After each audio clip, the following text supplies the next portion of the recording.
आखिर कश्मीर में फिर से नॉन लोकल्स पर क्यों मंडरा रहा है आतंकी साया? कश्मीर में नॉन लोकल्स का दुश्मन आखिर है कौन? आखिर किसने लीक किया नॉन लोकल्स का आतंकियों को खास डेटा?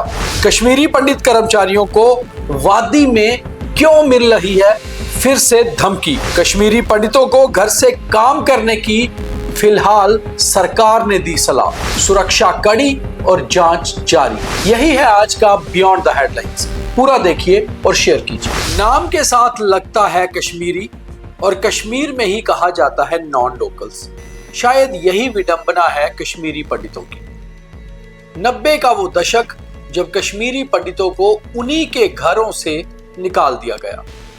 खैर, उसके बाद से लेकर अभी तक कश्मीर में आतंकी गतिविधियां लगातार जारी हैं और आतंकी सोच के साथ भारतीय सुरक्षा बल और कश्मीरी पंडित लड़ रहे हैं। फिर एक समय आया कि धीरे धीरे लगने लगा कश्मीर में हालात सुधर रहे और केंद्र सरकार ने एक प्लान के तहत कश्मीरी पंडितों को कश्मीर में नौकरियां देनी शुरू कर दी कि आप जाइए वापस उसी कश्मीर में नौकरी करिए जहां से आपके पुरखों की रूहें या रूट्स जुड़ी हुई हैं।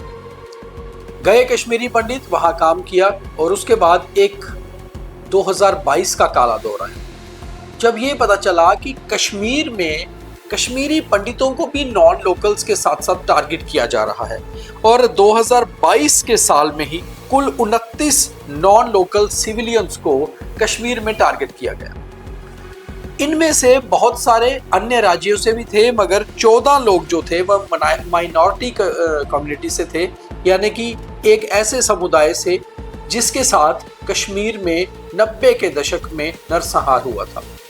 वो हिंदू समुदाय था और उसमें से 14 में से 5 से 6 लोग ऐसे थे जो कश्मीरी पंडित समुदाय से आते थे और जिनकी सिलेक्टिव किलिंग की गई, यानी कि उन्हें अलग करके उनके धर्म के नाम पर, उनकी कम्युनिटी के नाम पे मारा गया। 2022 के एक काले दौर के बाद जम्मू में कश्मीरी पंडितों ने लगातार प्रदर्शन करना शुरू किया।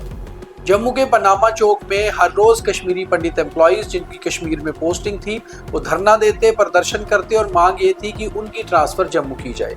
सरकार का कहना था कि जो उनकी नौकरियां कश्मीर में लगाई गई थी उसमें दरअसल ट्रांसफर पॉलिसी है ही नहीं, उन्हें कश्मीर ही जाकर काम करना होगा। मगर सरकार ने कम से कम उनकी इतनी बात मानी कि जब तक कि हालात कश्मीर में सुधर नहीं जाते तब तक वो जम्मू में काम करें। कश्मीरी पंडित लगातार प्रदर्शन धरना करते रहे और आखिरकार हालात धीरे धीरे बेहतर हुए और 2023 में वो सभी लोग वापस लौटे और वहां काम करना शुरू किया। 23 बीता, 24 बीता और हालात कुछ बेहतर हुए, मगर 25 में जिस तरह से बैसरन वादी में धर्म पूछ के, नाम पूछ के आतंकियों ने हमला किया, उसके बाद एक बार दहशत का माहौल फिर आ गया।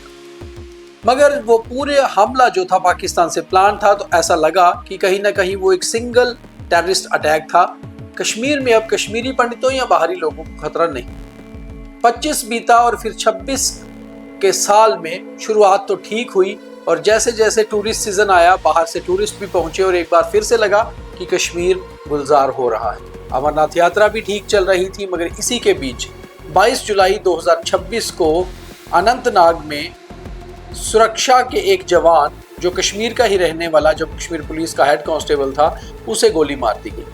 29 जुलाई को उसके बाद कुलगाम में ईंटों के भट्ठे पे काम करने वाले 2 मजदूरों को मौत के घाट उतार दिया गया और सिलेक्टिव किलिंग का एक काला दौर कश्मीर में फिर से आता हुआ नजर आया।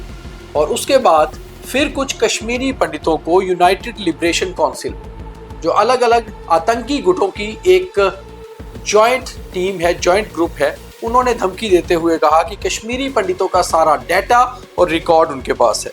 उन्होंने यहाँ तक कहा कि 6 ऐसे कश्मीरी पंडित हैं जो रेवेन्यू डिपार्टमेंट में काम करते हैं, उनकी पूरी डिटेल्स इस यूएलसी, यूनाइटेड लिबरेशन काउंसिल के पास है। और उसके बाद से फिर ये लगा कि क्या दोबारा से सिलेक्टिव किलिंग और कश्मीरी पंडितों पे हमला होगा। इसी के बीच करीबन 3000 सस्पेक्ट्स को, संदिग्ध लोगों को डिटेन भी किया गया, उनसे पूछताछ भी की गई, तो पता चला कि आतंकी गुटों के पास कश्मीरी पंडितों का पूरा डाटा मौजूद है। कश्मीरी पंडित संघर्ष समिति ने ये कहा, ये सवाल उठाया कि आखिर ये डाटा आतंकियों के पास पहुंचा कैसे, लीक कैसे हुआ। क्या कश्मीर में कुछ ऐसे सरकारी कर्मचारी, कुछ मुलाजिम ऐसे भी हैं जो कश्मीरी पंडितों के साथ काम तो करते हैं और उनके कोलीग्स की तरह रहते हैं, मगर हमसाये के तरह रहने वाले ये लोग दरअसल जासूस हैं उन आतंकियों के? इसकी जांच फिलहाल कश्मीर पुलिस और कश्मीर की काउंटर इंटेलिजेंस CI कर रही है। मगर कुल मिला के देखा जाए तो आखिर कश्मीर में नॉन लोकल्स का, कश्मीरी पंडितों का दुश्मन है कौन? कौन चाहता है कि कश्मीरी पंडित वहां से हमेशा के लिए बाहर रहें? कौन चाहता है कि भारत के दूसरे राज्यों या दूसरी यूटीज के लोग कश्मीर आके काम ना करें? ये क्या साजिश है? ये साजिश कश्मीर से ही रची जा रही है या इसके पीछे एपिसेंटर पाकिस्तान में है? क्या पाकिस्तान में बैठे हुए आतंकी संगठन कश्मीर के लोगों को वहां की अलगाववादी आतंकी सोच को दोबारा से हवा दे रहे हैं? क्या इस आग में और घी डालने का काम पाकिस्तान कर रहा है? इस सारी चीज़ों पर सुरक्षा एजेंसियां जांच कर रही हैं, खुफिया एजेंसियां पता लगाने का कोशिश कर रही हैं, मगर कश्मीरी पंडित एम्प्लॉयज़ जो कश्मीर में काम कर रहे हैं उनकी पूरी डिटेल्स, उनका पूरा डाटा कि वो कहाँ रह रहे हैं, किस विभाग पर, किस पोस्ट पे काम कर रहे हैं, उनका मोबाइल नंबर क्या है, उनके पास गाड़ी है तो कौन सी है, उसका नंबर क्या है, उनके कितने बच्चे हैं, कहाँ पढ़ रहे हैं, उनका आने का समय, उनका जाने का समय, उनके सोशल मीडिया हैंडल्स तक सब आतंकियों के पास हैं। आखिर कैसे? कौन है जो इतना बारीक डाटा प्रोवाइड करवा रहा है और आज तक पकड़ा नहीं जा रहा? ये कौन सा संगठन है जो इन आतंकी संगठनों के साथ मिलकर काम कर रहा है? ये कौन सी सोच है जो कश्मीर में आज भी पनप रही है कि आखिर कश्मीरी पंडितों को कश्मीर में बसने नहीं देना है? हालांकि बहुत बड़ी संख्या में कश्मीरी पंडित देश के अलग अलग हिस्सों में जाकर सेटल हो चुके हैं। वो नाम के कश्मीरी पंडित हैं और उनमें से कुछ ऐसे हैं जो शायद कभी कश्मीर गए ही नहीं। इतना ही नहीं, देश के अलावा विदेशों में भी अलग अलग तौर पे कश्मीरी पंडित रह रहे हैं। वो बहुत अच्छी कंपनीज में बहुत अच्छे से सेटल हैं, अच्छी जगह काम कर रहे हैं, मगर एक टीस दिल में है कि अपने बुजुर्गों की उस विरासत कश्मीर को देखना है, वहां जाके बसना है।